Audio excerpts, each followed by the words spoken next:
Welcome to Inside City Hall. I'm your host, Mayor Daryl Seymore, and today our first guests are Stake President Steve Williams from the Church of Jesus Christ of Latter-day Saints, and Pastor Tom Brown from the New Hope Christian Fellowship, and Pastor Steve Heckathorn from the Living Faith Church in Linden. Welcome. Thank you, Mayor. Glad to have you gentlemen with us today. Thank you, Mayor. Good and Happy New Year to you. Hey, Happy New Year. And to our citizens of Shiloh, this is our first program of the year, and so we're grateful that we had a great end of the year last year through our community fast. And want to thank you, gentlemen, for your part and your efforts and everything that you did to make this a success for our community. And so let's just kind of go here. Whoever wants to go first, let's just start with you, Pastor Brown. Share with us a little bit about your feelings and what you feel was different about this year compared to maybe last year. Well, it's easy to say that this year was better than last year because basically we'd done it once before, so we had an idea of what we were doing and what was needed. We need to give credit to a lot of people who are involved in this. It's not just those that were on an executive committee, but it's also people in the community, particularly in the schools, who were able to take the funding that was received and make sure the right people get it. And the spirit was well expressed in the celebration that we had the last Sunday in November at the Shiloh High School auditorium. I was very pleased, and everybody who responded and spoke and the music that was given and everything gave me a strong sense of community, and I think that's one of the most important things about this. That's great. Steve, share with us your feelings about this year. Well, when we, when we did last year's fast and we began the program, you know, we didn't really have an understanding of what the expectation would be. And last year we doubled what we thought we would do in expectation for as finances to give to charity. But what was amazing was the community spirit that just seemed to come out of that last year. And so going into it this year, we thought, okay, let's set a goal. And it really doesn't matter what the goal was. The goal, more importantly, was getting members of the community and different churches involved. And I think what we saw this year was there are a lot of people in this community that have incredible hearts towards helping people. Yes. And we talked about at the community fast celebration, the word community comes from the Latin word, which is communitas, which means common unity. And I think what is important in this, that although we may have go to different churches, and there were even people that participated that don't even go to church, but businesses participated, and what we saw was the common unity of helping those in our community that are less fortunate. And that really is a rewarding aspect of what this is all about, is seeing people come together from different faiths, different churches, even different backgrounds within the city, and just saying, let's at least come together, and especially around Thanksgiving and Christmas time, and share the common goal of caring for those that are less fortunate. Right. Yeah. Thanks, Pastor. Appreciate it. President, what did your feelings? You know, last year, as Pastor Steve mentioned, we'd actually set a goal of 5,000 as a committee. We thought that would be a great accomplishment, and the city, or the citizens in the community, donated 9,000, and we were blown away by that for a first-time event. And this year, the success increased even more. There was over $12,000 that was raised this year, and we were able to use those funds to reach more families here locally. As you know, Mayor, 100% of those donations stayed to help local families. And so all of the organizations we worked with last year were able to receive monies to benefit families, and we were able to add some as well. And that was great. Well, that's fantastic. Yeah, one of the things that, you know, different with this organization that you have put together and worked together is that the costs, any costs that are associated with it, because anytime you put up banners or you put up signs or you pass out flyers, there's a cost associated with that. Mm-hmm. In addition to what we raised, we also had donations for all of those costs. Mm-hmm. So 100% of what the community gave, 100% went to help lives within our own community. And I think that's one of the great things that, you know, 10 years from now or 20 years from now, we'll be able to say 100% of everything that we have helped raise has been 100% given. And I think that's one of the great things that you have set together to make sure that continues happening. And so that's fantastic. One of the things I just have to share a little bit, as we had the celebration there at the school afterwards, people shared with me that in one case that two women who didn't even know each other, they embraced with tears in their eyes. Mm-hmm. And it was kind of special because they said, "Isn't this wonderful? Isn't this something that I didn't expect to have this tonight, but here I got this special feeling and this special warmth that only comes from when you do good." And that was something that they embraced, they hugged, they shared, and then they said, what a wonderful time. And at the same time, amidst this was happening, there was other things in other communities throughout our nation where they were ripping apart and tearing apart, and to see this happening here, and hopefully this will be something that will bring a glue into our community and keep making it stronger and stronger. Tell us a little bit about the feedback you've had from other people that you might want to share, or if there's anybody that you know directly, the experience, maybe not the person's name, but the experience of how it helped their life. At that celebration, for those that weren't able to attend, there were 6 different churches that presented musical numbers with a combined interfaith choir to conclude it. But in between each of those numbers, individuals representing organizations that received those funds from last year were able to share stories that they had experienced. And I was touched by a couple of the stories that were shared.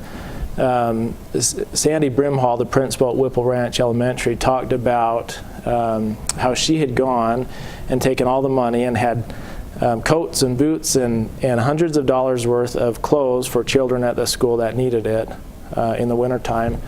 And as she went to pay for those, apparently every hour the store would give, would donate whatever the person was buying, and she happened to be the lucky winner. And she felt like that was a miracle, and I think that was a miracle.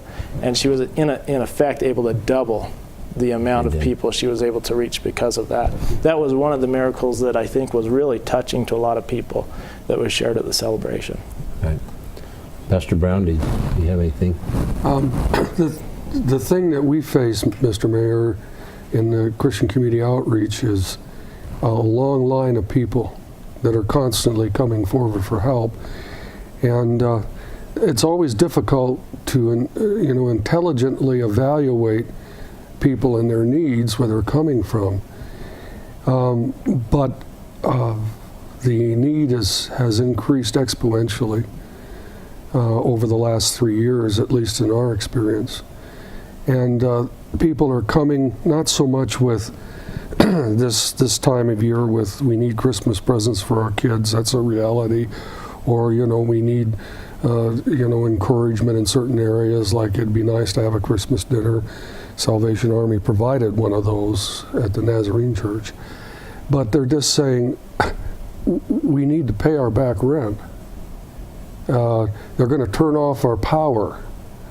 And our culture is metered out in such a way as that you use, you pay, and you're okay. If you use and you don't pay, you're not okay. And I've been liberally involved in the attitudes of those that have power, rental authority, et cetera, and how they deal with people. And some of the organizations in our community need to be praised for their effort to try and deal with these people who are in line coming forward for help. So nothing slowed down for us during this time. It was a constant people coming forward with these needs to be met. And that's what gets us over time. It's the constant presence of people that have needs. We don't have a pop-up and we do something. We're just all the time responding. Right. Pastor Heckathorn? Mayor, there's a scripture that says it's more blessed to give than receive. And the reality is, in a process like this, you really are on the giving end, and working in this situation end up with a bigger blessing than anybody that receives a gift. And that scripture is so true in relation to what I saw within the community of churches that were there at the celebration, of people that were so excited to be a part of giving, and just to see the joy in their hearts and joy in their faces, that they were really blessed by that process of giving and being more blessed than those that have been given to. Right. And so that within our church and Tom's church, and we worked together on our musical number, and I thank Tom for that. That was really, I think, the most important thing that came out of it is the people that participated and gave were more blessed than those that received. That's great. You're a good singer, by the way, too. You know, to add to that, Mr. Mayor, something that gets lost in the shuffle, I think, in our community is volunteerism. In the American church, whatever its form, volunteerism has been very important for getting work done and getting ministries accomplished. And in recent years in our country, volunteerism has been falling off seriously. So a lot of the service organizations like Kiwanis, for instance, they're not getting younger people in, they're not getting people to help. Well, what this does, something like this, it also draws people into an attitude, like Steve was saying, of experiencing some joy and giving of themselves and being volunteers. And I think that's a very important underlying aspect of what went on in this fast. Well, I think a big part of it is people start realizing they are part of something that's bigger than themselves. Yes. And when they do that and then lose themselves in giving and being part, then they get excited, and the joy that comes from it is tenfold. It really is. You know, I think one of the things that people don't realize just how difficult some families are doing right now. The city during the holidays, we had over 200 families that we were supposed to cut their water off on because they hadn't paid. So we had a couple of employees that worked extra hard to contact those people to set up a different payment schedule or something different, just so that they didn't have to go out and shut waters off during the holidays. And they worked to get that down to somewhere around 8 by the time they were done, because they didn't want to disrupt their families and the things, because it is disruptive. But those are the things you talk about. It's taking care of those basic essential needs that this program helps some of those people too. Just kind of wrapping up here, what do we got planned going forward here next year? I know we've some different ideas and different plans, but let's kind of give a little bit of insight what we have going forward. Mayor, the plan each year is just to build on the successes from the previous year. We'll begin as a committee to probably talk a little bit earlier in the year about things we can do, but the same format will apply next year, where members of the community can donate during the entire month of November. There will be one specific week of November dedicated to the fast, and community members can pick any day during that week to fast. We'll have a wrap-up celebration like we did this year. One of the things that was so exciting for me is it seemed like there was even more involvement as far as number of participants in the fast this year. I know at that celebration there was over 500 people that attended that, and there were 6 churches that participated in that, but there was another 4 or 5 that actively participated in the fast itself. And so the goal is to build on it every year, just build a little bit more. Right. And I think as we do that and we focus on that, then during the normal year, when we see someone in need and we see in a community that's having something, or somebody's in a tough situation, we just can help more. And so hopefully it would be something that we change the whole attitude that there are no poor among us. There will always be poor among us, but they don't have to feel poor. And whatever we can do to help and make the difference there with the lives that we can touch. And I just want to thank you guys from the bottom of my heart of the success, the effort, the inspiration, the desire to make a difference. And you guys have made a difference in our community, and it's one of the great blessings we have for living here. And Mayor, thank you for your support and your involvement in this. Thank you. Thank you, Mayor. So, stay tuned for the next segment of Inside City Hall, where we'll have the city manager, Ed Muter, from the city of Shoalo. Welcome back to Inside City Hall. Our next guest is Ed Mutter, the city manager for the city of Show Low. Welcome, Ed. Thanks, Mayor. Glad to have you with us here. We got through the year. We made it through last year, and the year ended well. We ended on a good note financially for the city of Show Low. As you know, we budget conservatively, so we're in good shape. Oh, that's fantastic. Yeah, we ended with optimism, recovery. We're matching a little bit ahead of the national average and things there. That's good. Yeah, we're ahead of the national average, as you said, but also when you compare Show Low to the state of Arizona, we're doing well in the state. Now, some of the things that we had kind of towards all last year, we had 3 new department changes. This made your job a little more difficult, having to deal with different people. Let's talk a little bit about those changes that took place. Yeah, we ended up losing 3 department directors last year, and the first one was Doug Sandstrom, who was our finance director, and after a search, we were able to replace him with Tony Turley. Tony's over the finance, the human resources, over budgeting, and over the safety loss control. And then before that, we actually lost our chief of police, Jeff Smythe, who went to North Carolina, and we were able to recruit Joe Shelley from the city of Mesa. And as you know, he's over the police department, the animal control, and dispatching, and all the functions of the public safety. That's great. And then finally, in August, Joel Weeks retired after a long stint with the city of Show Low, and after a pretty lengthy recruitment process, we hired our grants manager and transit manager, Jay Brimhall, to fill his position. He's over recreation, library services, and parks and facilities maintenance. Well, you did a great job during that transition because we didn't have any real complaints or real problems. That was fantastic. We felt it worked pretty well, and it could have went haywire on us, but we were able to manage through that. That's good. One of the things that some people are excited about, not all, but is the photo enforcement, the change that we had there. And I think we probably need to help people understand about the new signs that we do have up. Right. Last year in June, the photo enforcement contract was up. So the council had to make a decision whether to continue photo enforcement, renew the contract, or do it in a different form, or cancel it altogether. The council ultimately made a decision to end the photo enforcement contract. So all the cameras have been removed. We do have some warning cameras up coming on 60 over by Torreon. And we also have one on 260 near Bagnell Draw. Those are just warning cameras. They flash if you're speeding. There's no photo enforcement tied to them. But they've been effective, and we probably will do more than that. We eventually will add some others in different locations in the city limits. That's been effective. That's great.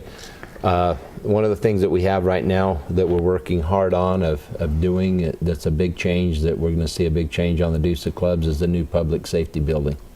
Right. The city purchased last May the Tate's dealership, the car dealership that was on the Deuce Clubs. They moved both their dealerships out to the Auto Mall, which is a good thing.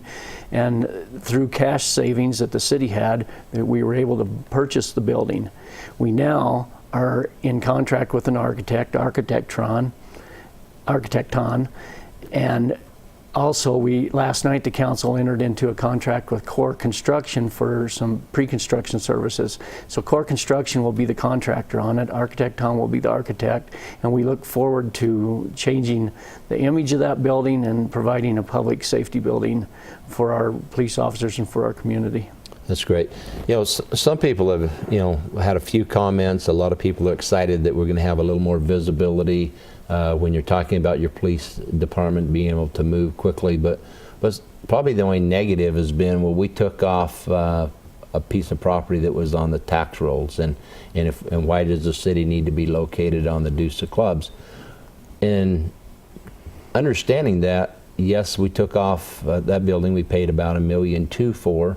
That came off of the tax rolls, but that business relocated out to the Auto Mall, and they relocated in a $5 to $6 million building that's on the tax rolls. Not one building, but 2 buildings over the whole process. So when we look at maybe 11 million going on and $1 million going off, we're still pretty good shape. Right, and the visibility is important there, but as far as the tax rolls and the tax implications, it is a major benefit to the citizens or the city of Show Low taxways. And I think it'll be great for for public safety and also for our citizens to have a building of that nature in our community. A little bit about elections. They changed. We had 4 new council seats that were re-elected. We had the passage of home rule, but we also have some state changes to our elections. Right. Where the state changes are that our elections have to follow the state primary and general election. So the primary election was in August, and fortunately for Shoalo, it saved us some money. All of the councilmen were elected in that August election, and also, as you mentioned, we had the home rule election in the August ballot, and it passed. And we're thankful to the citizens for passing that. That's fantastic. That will be in effect for another 4 years, correct? That's correct. Okay. Projects that we have, we've had some new projects around City Hall here, as well as a project that's been long, kind of overdue there on Whipple Road. Right. Whipple Road was a project that was funded through NACOG 5 or 6 years ago. And through the process it takes to get the construction and everything through the ADOT requirements, we finally got it constructed this fall. And it's complete. And we're thankful for that. As you mentioned, we have a project downtown here in front of City Hall. That was through a CDBG grant, which is a community development block grant, and that section was completed. We look forward to more improvements in the downtown area through other grants we've been able to receive. Talk a little bit about NACOG, so our people are clear on Whipple Road when we talk about NACOG being associated with ADOT. And yet we're doing a road that's not on ADOT's highway, that's on a private street, Right. or not our public street for the city. NACOG's the Northern Arizona Council of Governments, and they're the repository for some federal grant funds. And what they do is every couple of years, or every 2 or 3 years, they allocate to each city a certain pot of money. And what happens is when it's our allocation, we picked Whipple Road, to be reconstructed, the section from Central to pretty much the Elks Lodge, and it has to be administered by ADOT through the process that's been established. So it's a lengthy process, but we're thankful at this time it finally got completed. It's been great. Community events that we have coming forward, looking forward to this year, a little bit about our barbecue and things that we have. Yeah, we have our anniversary celebration and the barbecue throwdown that started 2 years ago, very successful. We're continuing that this year. It'll be May 1st and 2nd this year, and it should be another great event. Throughout the year we have a number of events, but that's one that has turned into one of the bigger events. The Freedom Fest is also a major event for us on the 4th of July. And it's been very successful the last few years, and we want to build on those successes. Also later in the year, the Shoal Shines is a great thing that we just completed with the lights all over town, the Christmas light parade, and then it culminates with the Deuce of Clubs drop on New Year's Eve. Right, it's been fantastic. So as we got coming up here for 2015, always in January, it seems like we start putting our budget together. We're halfway through the year, and it's time to budget for next year for 2016. So when does that actually start, and are there some dates that some of the community can get involved there with our town halls? Sure. We actually start the 2016 budget in September when we start the capital improvements plan, and that was adopted by the City Council in December. But we start in January with the formal meetings with the City Council and the citizens of Shoalo. So our first meeting with the council is January 20th, and then the town hall meeting is January 22nd, which we invite the citizens to come to. Actually, the citizens are invited to all of the budget meetings. We have a budget calendar on our website, and the citizens are welcome to come to all those meetings. We start January 20th, a study session at 6 o'clock. January 22nd, 6 o'clock will be a town hall meeting. All the budget meetings are held in the council chambers here. That's fantastic. Let's talk about some of the major projects we have going on, our waste treatment plant, and then some other water lines and streets that we'll be improving, hopefully coming up this next year. Right. The wastewater treatment plant's under construction. We've started that process. It's a $10.5 million facility. It's the reason we're changing that facility over on 6th Street is because of some environmental regulations, but also to increase the capacity of the wastewater treatment plant. So we're getting the increased capacity while complying with the federal regulations. It's the good part about that is we only borrowed $3 million on that facility. The city of Shoalo saved up through development fees and other sources through the wastewater fund over $7.5 million of that facility over the last few years. More than a few years, probably the last 10 years. So it has a less impact on the bills that the citizens will pay in the future. So it's under construction. It'll take, I don't know, it's probably over a year to construct this thing. We have mandates by the EPA to have it completed, I believe by March of 2016. Right. And people have to understand that the way we saved up that money was because we had an influx and a pretty big increase of building going on in our community. And in those permits, there was actually a fee charged for future water treatment plants and waste treatment. Right, that's correct. It was a development fee. It since has changed its name to a capacity fee, but we've saved all those funds because we knew this was going to come at some point in time. And so it's one of those things that we haven't taken money from a general fund or some other place that we cut back to save. It was strictly because we had some economic growth in our community, and because we had the right mechanisms in place. We could have not had those mechanisms in place and would still be faced with building the waste treatment plant without the funds. Right, and what we would have had to do is increase the monthly bills to all the citizens to be able to pay for it. That way, so that's really good that was able to take place there. You mentioned just a little bit here they can go to the website. Now we have a kind of a new surprise here. Maybe it's not a surprise, but you guys have been working on for a long time. Let's talk a little bit about the new website. Yeah, the new website rolled out over the weekend. Actually, it's a new interactive website where the goal of the council was to have the citizens be able to go to that website and possibly fill out forms, building permit applications, business permit applications, different types of things to be able to fill those out online, submit them, and possibly not even come to City Hall to be able to get your permits. So that's in the process. Like I said, it rolled out over the weekend. It's a new look, a fresh look. If we'll continue to work on and populating the website, but it should be a great advancement for the city of Shoalo. And I think it's great because it's more user-friendly. People can find out a little easier what's going on in our community, and as it continues to develop and grow, I think we'll find that people will be able to know a little faster what's going on. Right. It was the goal of the council to make that happen, and we hope that we're going to succeed on that. That's great. Community cleanup that we have here, a day of service that we have coming up last night. At City Council, we proclaimed a day of service in remembrance of Martin Luther King Day Jr., but the service day, instead of being on the 19th, will be in May. Yeah, generally we've done it on January 19th, but due to the unpredictability of the weather, and we've had a couple of events on Martin Luther King Jr. Day that the weather has almost made it impossible to do the service projects. So last night, through proclamation, the council moved that day of service to May 9th. And we hope the community will support a few projects that we're going to line up for May to be able to do. That's fantastic. Well, it's kind of a neat highlight and review and going forward of what we have happening in the community. We appreciate you as our city manager. We want to thank you for the great organization and the great staff you put together, and continue to keep making things happen where Shoalo can be the hub of the example of what's going on right in the White Mountains. Appreciate you being here. Thank you. Thank you.